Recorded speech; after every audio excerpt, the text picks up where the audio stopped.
하나님 말씀 함께 봅니다. 함께 보실 하나님 말씀은 누가복음 22장 39절에서 46절 말씀입니다.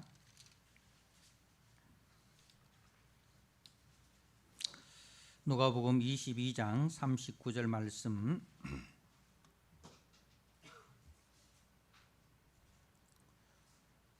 주신 말씀을 봉독드립니다.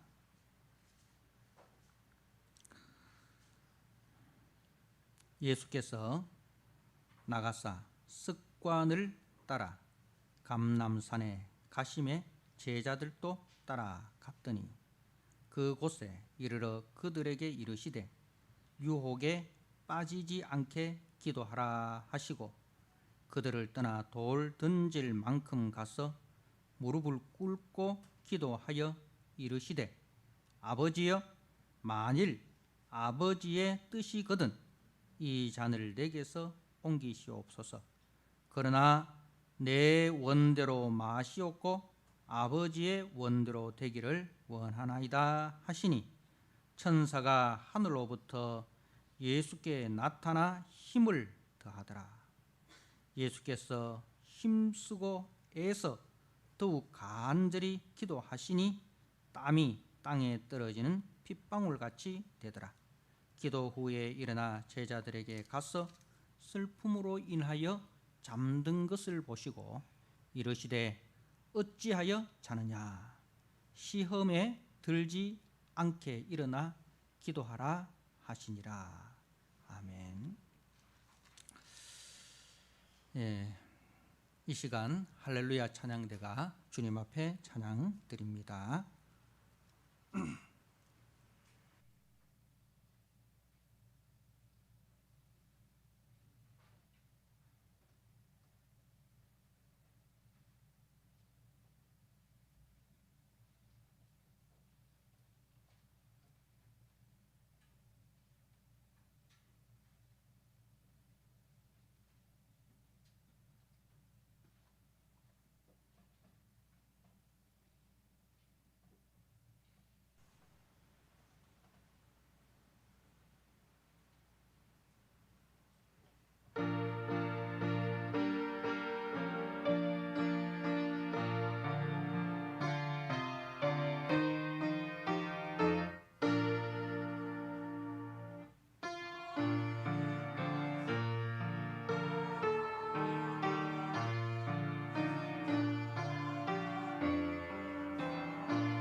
아멘. 우리를 죄와 사망에서 구원하여 하나님의 백성 되게 하시고 또 하나님의 군대가 되게 하셔서 하나님과 함께 하나님의 선한 싸움에 우리를 참여시켜 주신 것을 감사합니다. 하나님 아버지, 이 시간 우리 믿음의 성도들이 하나님의 군대라는 분명한 사실을 기억하고 우리가 싸워야 할 선한 싸움이 있다는 사실을 기억하게 하여 주시옵소서. 혈과 육에 대한 싸움이 아니라 어둠의 권세 잡은 자들과의 영적 전쟁인 것을 기억하게 하시고, 하나님 아버지, 무시로 우리가 성령 안에서 기도하고 말씀 안에서 우리가 살아감으로 영적 승리자, 하나님의 군대로서의 승리자가 되는 복된 시간 되게 하여 주시옵소서. 오늘 또 말씀을 통하여 주께서 주시는 힘과 위로를 얻기를 원합니다. 주여 말씀하옵소서. 종이 듣겠나이다. 아버지, 사무엘 선지자와 같이 간절히 사모하는 마음으로 주의 말씀을 마음을 기울여 듣는 복된 성도들 되게 하여 주옵소서. 예수님께 하신 이름으로 감사하며 기도드리옵나이다. 아멘. 오늘 누가복음 22장 39절에서 46절의 말씀, 시험에 들지 않기를 기도하라는 말씀으로 말씀을 함께 나누고자 합니다. 40절에 주님께서 제자들에게 유혹에 빠지지 않게 기도하라 하시고, 또 46절에 시험에 들지 않게 일어나 기도하라, 그렇게 말씀을 하시는 것을 우리가 봅니다. 십자가를 앞에 두신 우리 주님은 습관을 쫓아 감람산으로 가셨다라고 말씀하고 있습니다. 오늘 39절에 예수께서 나가사 습관을 따라 감람산에 가시매라고 되어 있죠. 이 감람산이라는 곳은 다른 성경에 보면 겟세마네 동산이다. 우리가 예수님께서 겟세마네 동산에서 땀방울이 핏방울 같이 되도록 기도하셨다. 보통 우리가 겟세마네 동산으로 이렇게 기억을 합니다, 그죠? 근데 여기서는 감람산이라고 되어 있습니다. 무슨 뜻인가 하면 이제 우리가 팔공산 안에 뭐 동봉도 있고 서봉도 있고 여러 봉우리들이 있지 않습니까, 그죠? 무슨 수태골도 있고 막 이렇게 이제 팔공산 안에 여러 이제 봉우리들이 있고 여러 계곡이 있습니다. 그처럼 감람산이라는 그 산 안에 이 겟세마네 동산이라는 이제 봉우리가 있다, 그렇게 생각을 하면 됩니다.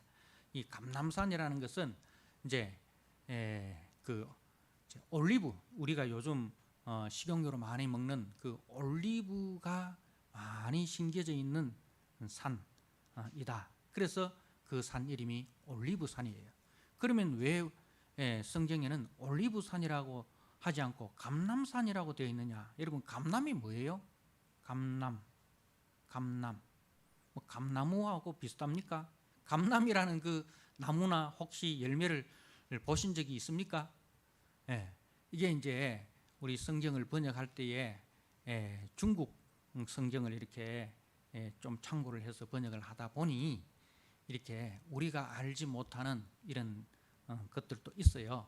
그래서 이제 이 감람이라는 것은 우리나라에는 올리브가 없잖아요.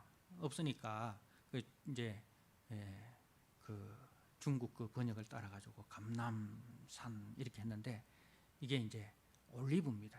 우리가 그때는 이 올리브가 뭔지 모르니까 중국 성경을 따라가 감람이라고 그렇게 했어요. 그래서 이제 그 올리브 산이다. 그러면 겟세마네는 이제 그 올리브가 많이 나니까 올리브 기름을 짜는 곳, 이런 뜻이 이제 겟세마네라는 그런 이름입니다.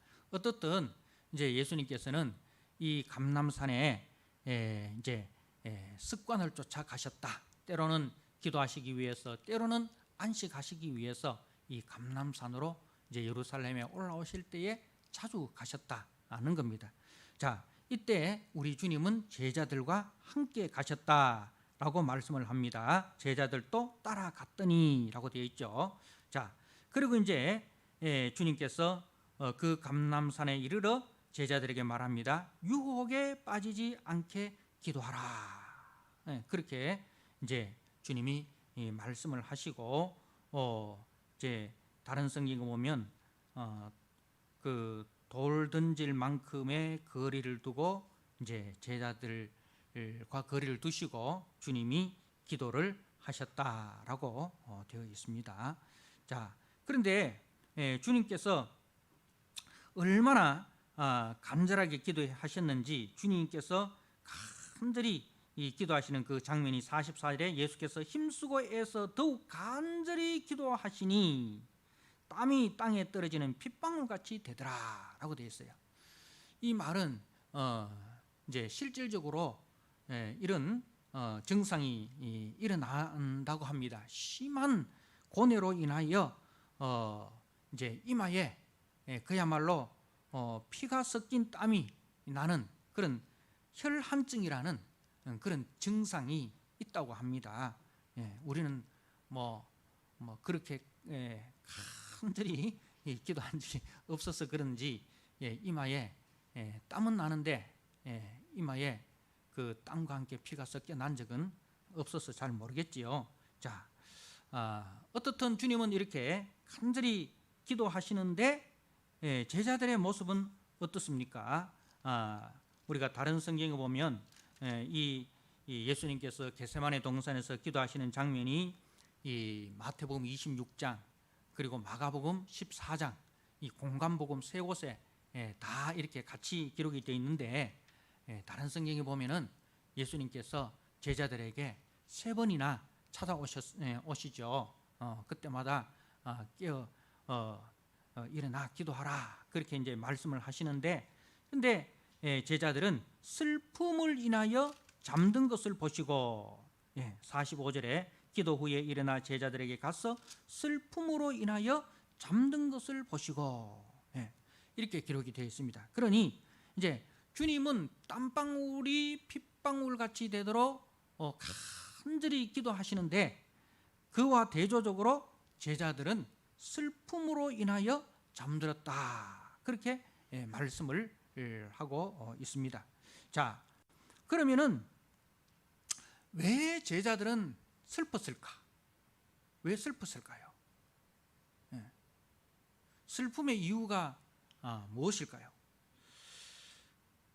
우리가 앞에 말씀을 참고해서 보면 제자들은 지금까지 예수님을 따름에 있어서 이제 이 예수님이 예루살렘에 올라오셔서 왕이 되시고 그 로마를 정복하시고 왕이 되셔서 이제 이스라엘을 비롯한 주변의 나라들을 다 이렇게 정복을 하고 세계의 최강대국을 만들면 거기에 우리는 다 예수님의 좌우편에 설 것이다라는 그 이제 기대, 그 보상을 바라보고 이제 예수님을 따랐다는 거죠. 그래서 예수님이 예루살렘으로 올라오실 때 저들은 계속해서 누가 더 높으냐라는 이 논쟁을 한 것을 우리가 봅니다. 자, 그런데 주님은 저들의 그 기대를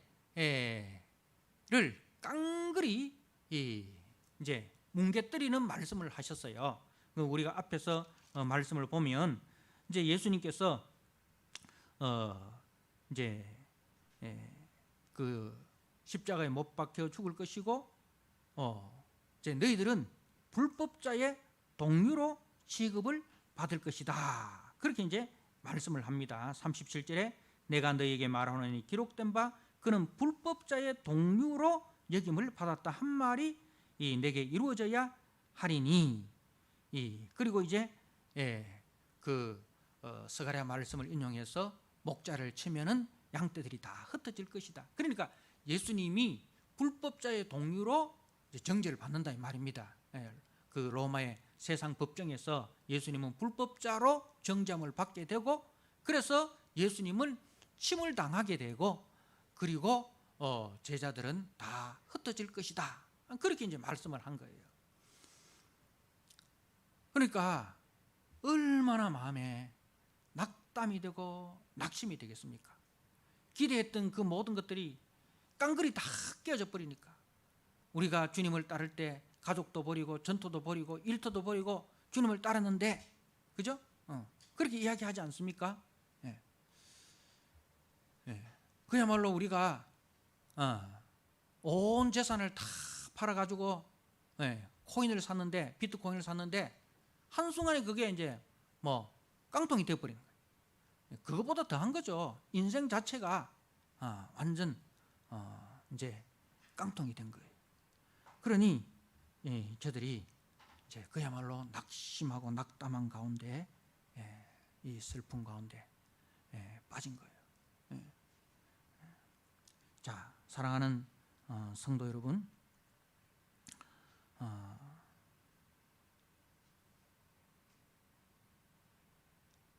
믿음 생활이라는 것이 무엇입니까? 믿음 생활이라는 것이 무엇입니까? 우리는 무엇을 믿고 무엇을 소망합니까? 다시 한번 이 말씀을 통해서 우리의 믿음의 대상과 또 믿음의 내용이 무엇인지, 또 우리는 무엇을 소망하는지, 우리가 소망하는 것과 예수님이 소망하는 것이 일치가 되느냐는 것을 한번 여러분들 곰곰이 생각해 보십시오. 내가 예수를 믿는 그 이유와 또 예수님께서 나를 따르라 하신 그 부르심이 일치가 되는가? 예수님은 아무든지 나를 따르거든 자기를 부인하고 자기 십자가를 지고 나를 따르라, 이렇게 이제 말씀하셨는데, 나는 예수님을 따르는 목적이 예수님을 따름으로써 지금은 힘들고 어렵지만은 예수님께서 언젠가는 나에게 대박나게 해야 할 것이다. 재산도 대박나고 자식도 대박나고 인생 자체가 대박나는 그런 나를 반드시 주실 것이다. 인내는 쓰다 그러나 그 열매는 달다. 이런, 여러분 오기로 혹시 예수님을 따르고는 있지 않습니까? 여러분 그 오기가 언젠가는 무참히 깨어질 날이 올 것입니다. 예수님은 우리 고집보다 예수님의 고집이 훨씬 더 셉니다. 지금 이 제자들의 모습이 어떤 모습인지 아십니까? 애들이 말입니다. 우리 이제 뭐 초등학교 들어가기 전이나 초등학교 저학년 요때 애들은 자기가 원하는 그 뭐 이렇게 그 있잖아요. 뭐 로봇이나 뭐 게임이나 그거 안 시켜주고 안 사주면 어떻게 합니까? 들러버 뿌리잖아요. 그 가게 앞에 막 들러버 가지고 막 땡깡 부립니다. 그러면 부모가 어떻습니까? 넘사시러워 가지고 됐다 하고 일러 가지고 하나 사주고 달래가 가잖아요. 보통 우리는 이제 그래서 자식 이기는 부모 없다. 그 자식들한테는 복음이죠. 자식 이기는 부모는 없다. 그래가 하여튼 막 땡깡만 부리면 돼. 자, 그런 이제 우리 이 믿음으로 예수님 앞에 지금 땡깡 부리는 거라. 근데 예수님이 안 들어줘. 예수님 안 들어주는 거예요. 예수님이 하시는 말씀이 유혹에 빠지지 않도록 기도하라. 시험에 들지 않도록 기도하라. 그러니까 그건 유혹이야. 그건 시험이야. 그건 사단이 원하는 것이, 사단이 너희들을 부추기는 사단이 원하는 것이지, 하나님께서 나를 이 땅에 보내셔서 이루고자 하시는 뜻이 아니야. 예수님이 거절하는 거예요. 지금 제자들이 이렇게 예수님이 기도하라 하는데 기도도 안 하고 자뿌린 거예요. 이건 뭐냐면 예수님 앞에 그야말로 낙심한 것도 있지만 데모하는 거예요. 이래도 안 들어줄 겁니까? 데모하는 거예요. 근데 우리 주님은 안 들어주시는 거예요. 오히려 주님께서는 기도하실 때에 뭐라고 기도하십니까?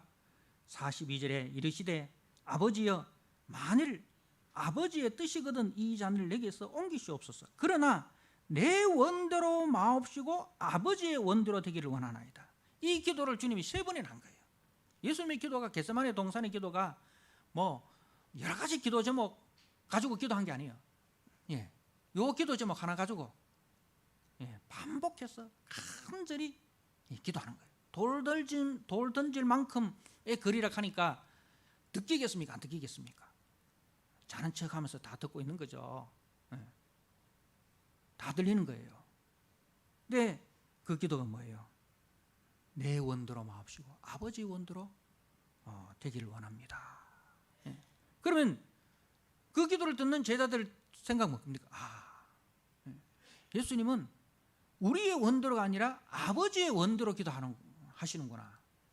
예수님이 좀 하나님 앞에 제자들이 저렇게 사정하는데 좀 아버지 좀 쟤들 기도 제목 좀 들어주면 안 되겠습니까? 한 번만 좀 들어주면 안 되겠습니까? 이런 기도를 좀 예수님이 해줬으면 좋겠는데 예수님은 전혀 타협하지 않는 거예요. 나의 원대로 마옵시고 아버지의 원대로 하옵소서. 사랑하는 성도 여러분, 사단의 시험은요, 사단은 주님과 우리로 하여금 하나님보다 보이는 세상의 권세와 물질과 영광에 집중하게 하여서 영생과 하나님 나라에 무관심하게 하는 것, 이게 사단의 시험입니다. 자, 무슨 말씀인지 한번 우리가 마태복음 4장을 한번 찾아보도록 하겠습니다. 마태복음 4장 8절에서 10절입니다. 마태복음 4장 8절에서 10절을 제가 한번 읽어드립니다. 마귀가 또 그를 데리고 지극히 높은 산으로 가서 천하 만국과 그 영광을 보여 이르되 만일 내게 엎드려 경배하면 이 모든 것을 네게 주리라. 자, 이에 예수께서 말씀하시되 사단아 물러가라. 기록되었으되 주 너의 하나님께 경배하고 다만 그를 섬기라 하였느니라. 여러분, 예수님을 시험한 마귀는 오늘 동일하게 주님의 몸된 교회와 성도들을 시험합니다. 어떻게 시험하는지 아십니까? 우리에게 무엇을 주겠다 합니까? 천하 만국과 그 영광을 우리에게 보여줍니다. 그러면서 그 사단에게 경배하면 이 천하 만국과 그 영광을 다 주겠다는 거예요. 근데 그때 주님은 뭐라고 말씀하십니까? 그래. 주님이 그 말에 미혹되시는 것이 아니라 주님께서 단호하게 말씀하셨어요. 사단아 물러가라. 사단아 물러가라 하시면서 기록되었을 때, 성경이 뭐라고 기록되어 있느냐 이게 하나님의 말씀. 이 성경은 뭐라고 말씀하느냐? 주 너의 하나님께 경배하고 다만 그를 섬기라 하였느니라. 이것이 하나님이 사람을 지은 목적이에요. 아담과 하와가 사단에게 미혹당했습니다. 사단이 뭘 제시했는지 아십니까? 네가 이것을 먹는 날에는 네가 하나님과 같게 될 것이다. 지금 네가 하나님 바로 밑에 순서 아니냐? 그런데 네가 이걸 먹으면 하나님 제끼고 네가 하나님이 된다. 천하 만국과 그 영광을 네가 다 누리게 된다 이거예요. 거기에 아담 하와가 미혹돼 가지고 하나님의 말씀에 불순종하고 사단의 말에 순종해 버리는 거예요. 근데 두 번째 아담으로 오신 참 사람이시며 참 하나님이신 그분이 오셔서 우리 사람들에게 하나님께서 사람을 지으신 목적, 이 뭔지를 분명히 말하는 거예요. 주 너의 하나님을 경배하고 다만 그를 섬기는 존재로 우리를 부르시고 우리를 지으셨다는 거예요. 여러분, 그게 복이에요. 그게 복이에요. 복 있는 사람은 시편 1편에 그리고 마태복음 산상수훈에 복 있는 사람은 복에 대해서 이야기하지 않습니까? 그 복이 뭡니까? 바로 세상의 그 어떤 영광보다도 하나님을 사랑하고 하나님의 말씀에 순종하는 사람으로 살아가는 것, 그게 복이다. 복 있는 사람은 악인의 꾀를 쫓지 않고 죄인의 길에 서지 않고 오만한 자의 자리에 앉지 아니하고 오직 여호와의 율법을 즐거워하고 그 율법을 주의하라 묵상하는 자로다.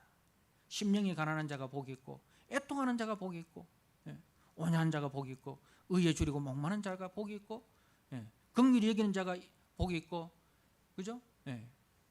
마음이 청결한 자가 복이 있고 화평케 하는 자가 복이 있고 의를 위하여 핍박받는 자가 복이 있다는 거예요. 여러분, 이게 복이에요. 다만 하나님을 경배하고 그 하나님을 섬기는 그 자체가 여러분 복이라는 사실을 우리가 기억하셔야 됩니다. 여러분, 효도하면은 우리가 복을 받는다 이렇게 하죠. 성경에도 내 부모를 공경하라, 이것이 약속에 있는 첫 계명이다 이렇게 했어요. 그러니까 땅에서 잘 된다 이렇게 했어요. 여러분, 그 말하면 효도 자체가 복이라는 거예요. 효도하는 인간이 되는 그 자체가 복이다. 그게 뭡니까? 자기의 과거를 아는 거예요. 과거에 전부 다 이제 우리 자녀들이 20대가 되면은 다 지 스스로 여기까지 자란 줄을 생각하잖아. 지가 스스로 여기까지 올라온 것을 생각하잖아. 그리고 이제 장가가고 뭐 좀 이렇게 되면은 다 지가 잘 나가 거기까지 된 거네. 과거를 몰라. 과거에 그 부모의 도움이 없으면 태어나지도 자라지도 여기까지 올라오지도 못했던 거, 그거 다 잊어버리고 깡그리 다 잊어버리고 다 지가 잘나가지고 된 줄 아는 거예요. 그 효도라 하는 건 뭐예요? 나는 부모님의 도움이 없으면 태어나지도 않았고 부모님의 도움이 없으면 여기까지 자라나지도 못했습니다. 과거를 아는 거예요. 자기의 연약한 과거를 알고 거기에 대해서 이제 기억을 하고 여기까지 도와주신 그 부모님을 공경하는, 그 부모님을 공경하는 사람은 뭐예요? 과거에 나를 여기까지 인도해 주신 하나님을 공경하고 또 여기까지 나를 도와준 이웃들을 사랑하고, 그래서 이제 십계명에서 제일 이제 그 하나님 사랑, 이웃 사랑에서 제일 첫 번째, 이웃 사랑의 제일 첫 번째가 부모 공경이잖아요. 그 부모를 공경하는 사람은 그러니까 하나님을 공경하게 되고 이웃을 공경하게 되고 사람들을 다 사랑하게 된다는 거예요. 그런 인간이 되는 그 자체가, 그런 인간으로 세워진 그 자체가 복이 있다 이 말입니다. 사랑하는 성도 여러분, 이제 주님께서 또 이제 시험을 물리치는 장면이 나오는데 우리가 마태복음 16장을 한번 보시기 바랍니다. 마태복음 16장 21절입니다.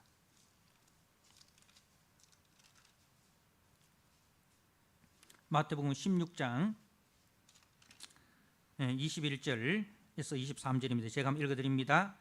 이때로부터 예수 그리스도께서 자기가 예루살렘에 올라가 장로들과 대제사장들과 서기관들에게 많은 고난을 받고 죽임을 당하고 제3일에 살아나야 할 것을 제자들에게 비로소 나타내시니 베드로가 예수를 붙들고 항변하여 이르되 주여 그리 마옵소서, 이 일이 결코 주께 미치지 아니하리다. 예수께서 돌이키시며 베드로에게 이르시되 사단아 내 뒤로 물러가라.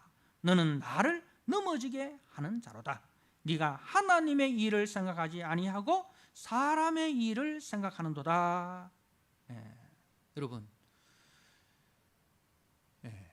사단의 시험이 뭐예요? 여기서 베드로를 통해서 사단이 예수님께 역사를 하는데 하나님의 일과 사람의 일이 있습니다. 근데 예수님은 하나님의 일을 생각합니다. 그런데 베드로는 뭘 생각합니까? 하나님의 일보다 사람의 일을 생각하는 거예요. 사람의 일을 생각하고 하나님의 일을 생각하지 않는 것, 그게 이제 사단의 시험입니다. 그렇게 시험에 빠져서 타락한 사람이 아담과 하와입니다. 그런데 우리 주님은 항상 사람의 일보다 하나님의 일을 먼저 생각하고 그 하나님의 뜻에 자신을 처복종시키는 사람의 모습을 우리에게 보여주셨습니다. 사랑하는 성도 여러분, 바로 주님께서 기도하시는 그 겟세마네의 기도 내용이 뭔지 아십니까? 바로 단지 십자가를 말입니다. 우리는 십자가를 우리를 죄와 사망에서 구원하여 하나님 자녀 되게 해주셨다, 이것만, 여기까지만 십자가의 사역이라고 생각하면 오산입니다. 잘못 생각한 거예요. 십자가의 사역은 뭐냐면은 우리를 하나님의 일을 먼저 생각하는 사람으로 우리를 회복시키는 것, 거기까지예요. 다만 하나님을 경배하고 하나님을 사랑하는 그 일에 우리의 최고의 우선순위를 두는 인간으로 회복시키는 것이 십자가의 궁극적인 목적이다. 십자가는 우리를 거기까지 인도하신다 는 것을 우리는 기억을 해야 됩니다. 여러분, 우리가 예수 믿는 사람과 예수 안 믿는 사람의 차이점이 뭡니까? 우리는 단지 사람들 앞에서 니는 죽으면 지옥 가고 나는 죽으면 천국 간다, 이걸 예수 믿는 자와 믿지 않는 자의 최고의 큰 차이라고 생각하시죠? 물론 그건 큰 차이죠. 그런데 그래 가지고 전도가 됩니까? 네 거짓말할 때 나도 거짓말하고, 네 사기칠 때 나도 사기치고, 네 농띠칠 때 나도 같이 농띠치고, 네 잘못할 때, 네 어둠의 일을 할 때 다 같이 일하면서 나가지고 하는 말이, 나는 교회 다녀서 나는 죽어도 나는 이래 살아도 니하고 똑같이 나쁜 짓 하고 그래 살아도 나는 죽으면 천국 가고 니는 죽으면 지옥 간다, 그래 니하고 같이 교회 가자. 그렇게 하면 그 사람이 야, 그런 로또가 어딨냐 하고 교회 따라오겠습니까? 세상에 그런 게 어딨노? 전도가 안 돼요. 그럼 여러분, 복음은 그게 복음이 아니에요. 복음은 뭐예요? 복음은 하나님이 원래 지으신 그 인간의 존재, 목적으로 우리가 돌아가는 거예요. 그 일을 예수님이 해주셨다는 거예요. 우리 힘으로는 도저히 하나님이 원래 창조하신 그 인간의 본래 모습으로 돌아갈 수 없는데, 예수님이 십자가에 죽으셔서 우리를 그 본래 인간으로 회복시켜 주셨다.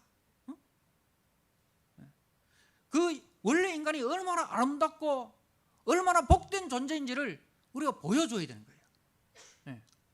그 일을 위해서 지금 예수님께서 이 겟세마네 동산에서 땀방울이 핏방울이 되도록 기도하시는 거예요. 지금 저 제자들이 지밖에 모르고 자기 자신을 위해서는, 자기의 목적을 위해서 하나님을 이용하고자 하고, 지 목적을 위해서 친구도 짓밟고 스승도 배반하고 그런 인간인데, 그런 인간이 정말 다만 하나님을 경배하고 하나님의 뜻에 순복하는, 사람의 일밖에 모르는 그 인간이 하나님의 일을 먼저 생각하고 그 하나님의 일에 전심전력하는 그런 인간으로 세우시기 위해서 주님이 땀방울이 핏방울이 되도록 기도하시는 거예요.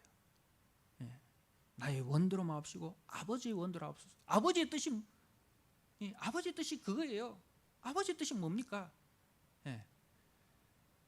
하나님의 형상으로 지음받았어요. 우리가 다른 피조물과 달라요. 우리는 하나님의 형상으로 지음받은 존재예요. 하나님의 형상이라는 것은 하나님과 교제할 수 있는 하나님의 그 공유적 속성을 함께 가진 인간이라 이 말입니다. 하나님이 그 성품을, 하나님만이 가지고 계시는 그 성품을 우리도 같이 가졌다 이 말입니다. 하나님의 그 거룩과 하나님의 그 생명을 사람만이 가지고 있는 거예요. 여러분의 집에서 기르는 개가 똑똑하지요. 똑똑한 개들이 참 많아요. 그러나 개가 아무리 똑똑해도 개는 하나님의 그 거룩과 생명에 참여하지 못해요. 우리는 원래 지음 받을 때 달라요. 모든 피조물과 다른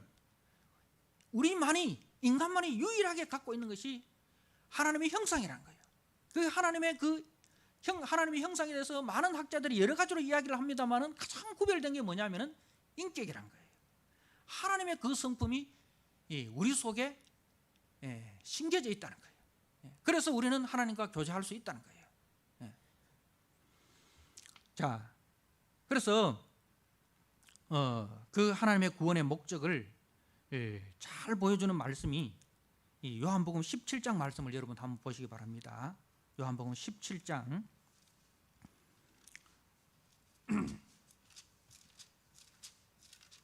21절에서 23절 말씀 제가 한번 읽어드립니다.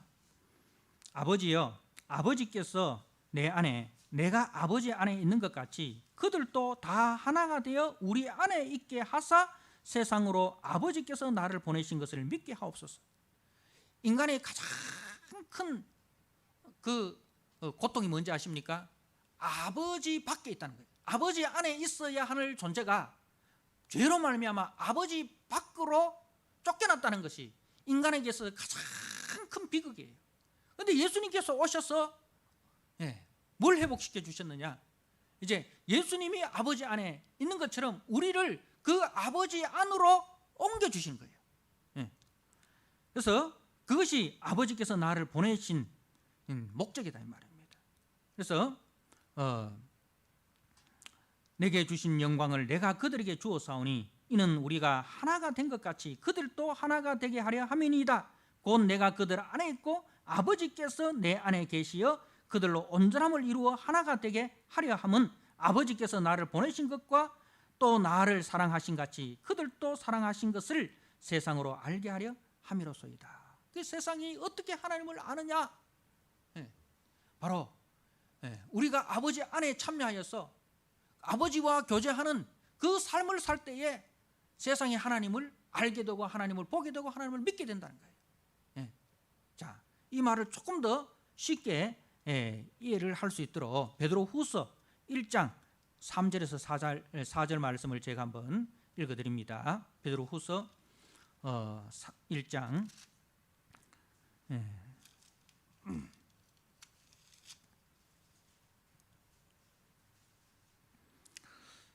제가 한번 읽어드립니다. 베드로후서 1장 3절입니다. 그의 신기한 능력으로 생명과 경건에 속한 모든 것을 우리에게 주셨으니 이는 자기의 영광과 덕으로서 우리를 부르신 이를 알므로 말미암음이라. 이로써 그 보배롭고 지극히 큰 약속을 우리에게 주사 이 약속으로 말미암아 너희가 정욕 때문에 세상에서 썩어질 것을 피하여 신성한 성품에 참여하는 자가 되게 하려 하셨느니라. 신성한 성품, 하나님의 성품에 참여하는 자가 되게 하려 함이라. 우리를 구원하신 그 구원의 목적이 하나님의 성품에 참여하는 자가 되게 하기 위함이다 이 말입니다. 하나님의 성품. 그 하나님의 성품은 무엇입니까? 하나님은 사랑이라 이렇게 했죠. 여러분, 하나님은 사랑이라. 사랑은 무엇입니까? 자, 마지막으로 우리가 고린도전서 1장 3절 13장 4절에서 5절 말씀을 제가 한번 읽어드립니다. 고린도전서 13장 4절에서 5절. 자, 사랑은 오래 참고 사랑은 온유하며 시기하지 아니하며 사랑은 자랑하지 아니하며 교만하지 아니하며 무례히 행하지 아니하며 자기의 유익을 구하지 아니하며 성내지 아니하며 악한 것을 생각하지 아니하며. 여러분, 사랑은 뭐예요? 자기밖에 모르는 인간이 그래서 자기의 목적을 위해서 하나님도 이용하고 남편도 이용하고 아내도 이용하고 부모도 이용하고 모든 것을 자기 목적을 위한 수단으로 도구로 생각하고 그렇게 사용하던 인간이 이제는 십자가 앞에서 그 인간, 그 죄에 속한 인간을 못 받고 하나님의 성품이 우리 속에 들어왔어요. 그래서 하나님의 성품이 뭡니까? 죄인된 우리를 위하여 자신의 생명을 대신 내어주심으로 우리를 살리시는 것, 그게 사랑이에요. 사랑은 원수를 위해서 자기 생명을 내어주는 것, 그게 사랑이에요. 네. 하나님의 원수된 우리를 위해서 자기 아들을 대신 내어주는 것, 그게 하나님의 사랑이에요. 그래서 사랑은 자기밖에 모르는 인간이 자기의 목적을 이루기 위해서 하나님과 모든 주변의 사람들을 수단으로 도구로 사용하던 인간이 이제는 자기를 희생해서 하나님께 영광을 돌리고 자기를 희생해서 남을 살리는 인간으로 변하는 것, 그렇게 살아가는 것, 그걸 가지고 우리는 사랑이라 하는 거예요. 그걸 가지고 사랑이라 하는 거예요. 단지 내 좋아하는 사람 사랑하고 내 좋아하는 남자 사랑하고 내 좋아하는 여자 사랑하고 그래 결혼하고 사랑으로 결혼해, 그건 당연한 거죠. 그거는 예수 안 믿는 사람도 할 수 있는 거예요. 예수 안 믿는 사람도 얼마든지 할 수 있는 거예요.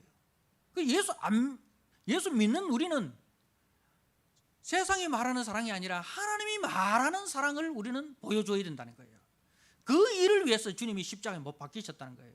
그 일을 위해서 주님은 지금 그 십자가 앞에서 땀방울이 핏방울이 되도록 기도하시고 지금 또 하나님 보호자 우편에서 기도하시는 내용이 뭔지 아십니까? 그걸 위해서 기도하는 거예요. 우리 사업 잘 되고 그냥 세상에서 염려, 걱정, 근심 없고 잘 먹고 잘 살다가 천국 그냥 평안하게 오는 거, 그걸 위해서 주님이 기도하는 게 아니에요. 어떤 고난이 있더라도 어떤 어려움이 있더라도 하나님의 사랑을 기억하고 그 하나님 사랑 가지고 하나님을 사랑하고 이웃을 사랑하는 사람으로 살다가 영광스럽게 천국 들어오도록 그렇게 주님이 기도하신다니까요. 네. 사랑하는 성도 여러분, 이렇게 사는 것이 구원받은 자의 삶입니다. 이렇게 사는 사람을 보고 뭡니까? 아, 구원받은 사람의 모습이구나. 그게 구원의 증거예요. 여러분, 구원받았다는 증거 여러 가지로 이야기하잖아요. 여러 가지로 이야기하잖아. 뭐 주기도문 외워봐라, 사도신경 외워봐라, 성경 목록 외워봐라, 뭐 하는데 여러분, 그거는요, 사단도 할 수 있어요. 사단이 할 수 없는 건 뭔지 아십니까? 하나님을 사랑하고 내 이웃을 내 몸과 같이 사랑하는 것, 그건 사단이 죽어도 깨나도 못해요. 그건 구원받은 우리만 할 수 있는 거예요. 그게 구원받은 증거예요. 여러분, 한 주간 또 우리가 시험의 현장 속에서 살아갈 겁니다. 지금 이 말씀 듣고 그래 나도 그래 살아야지, 여러분, 교회 문만 열고 나가면은 우리는 또 시험에 빠집니다. 시험의 현장입니다. 철저하게 자기 중심으로 살아가야 됩니다. 그렇게 해야만이 성공할 수 있고 그렇게 해야만이 출세할 수 있습니다. 그런 세상에서 성공과 출세를 포기하더라도 나는 하나님이 원래 지으신 그 인간으로 살아갈래. 옛날에 영화에 보니까 나 돌아갈래, 뭐 설경구 그 영화 있잖아요. 우리는 돌아가야 됩니다. 하나님이 원래 창조하신 그 인간의 모습으로 우리는 돌아가야 합니다. 그것이 구원이고 그 구원을 위해서 주님이 십자가 지셨고 그 구원의 완성을 위해서 주님은 지금 또 하나님 보좌 우편에서 기도하신다는 사실을 꼭 기억하시고 한 주간 또 시험의 현장 속에서 이 말씀 기억하시고 이겨내시는 저와 여러분 되시기를 주님의 이름으로 축복합니다. 아멘. 하나님 아버지, 주님은 겟세마네 동산에서 땀방울이 핏방울이 되기까지 우리를 위하여 기도하셨습니다. 나의 원대로 마옵시고 아버지의 원대로 하옵소서. 아버지의 뜻은 자기밖에 모르는 인간이 이제 십자가 사랑 안에서 사랑이 무엇인지를 알고 그 사랑을 배워서 우리도 주님처럼 하나님을 사랑하고 이웃을 사랑하는 그 인생으로 살아가는 것, 그래서 자신을 복종시키고 자신을 희생시키고 자신을 헌신하여 이웃을 만족시키고 하나님을 기쁘시게 하는 그 삶을 사는 아버지 인생으로 우리를 회복하시고 결국 거기까지 이끌어 가시기 위해서 주님은 지금 또 기도하신다는 사실을 기억하고 주님의 그 기도를 힘입어 한 주간 또 삶의 현장 속에서 그런 인생으로 살아가는, 그리하여 구원의 증거와 구원의 영광과 구원의 아름다움을 드러내는 우리 복된 성도들 되게 하여 주옵소서. 예수님께 하신 이름으로 감사하며 기도드리옵나이다. 아멘. 찬송가 337장 찬송